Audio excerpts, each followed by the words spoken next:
Hi everyone, my name is Amy, and in this video, I'll show you how to add the Poppers Progress Bar widget to your Elementor website. A Progress Bar widget is a useful way to display goals, completion status, milestones, or performance metrics in a clean and visual format on your website. So let's get started. First, go to your Popper dashboard. Then click on Websites. After that, click on Add New Website and enter your Elementor website link. Once you've added the link, click on Add Website. Next, go to your WordPress dashboard. In the Plugins section, search for the Popper plugin, then install and activate it. After activation, click on Popper from the left sidebar. Then check your email and click on Save Account Email.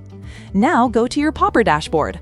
Once you're there, click on Widgets, and after that, click Create New Widget. Now search for Progress Bar in the widget library and open it. After that, choose a layout according to your preference. Once the widget editor opens, you'll see the preview on the right side and the settings on the left side.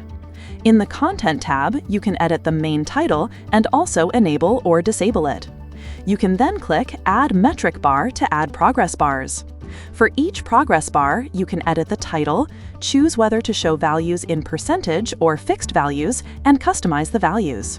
You can also change the color of each bar. Next, go to the Template tab. Here, you can choose from different templates, and depending on the selected template, the settings below it may change. Then open the Settings tab. In Visibility and Labels, you can enable or disable bar titles, values, and milestones. You can also decide the milestone position, such as above or below. In Animation and Behavior, you can enable or disable Animate on Load, change the duration, and select the easing function. Next, go to the Style tab.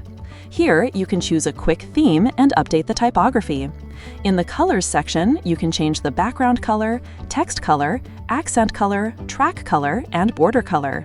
Once you're happy with the customization, click Publish Widget. After that, the installation code will appear. Copy that code and go to your Elementor site editor. Now add an HTML block, paste the code inside it, and publish your site.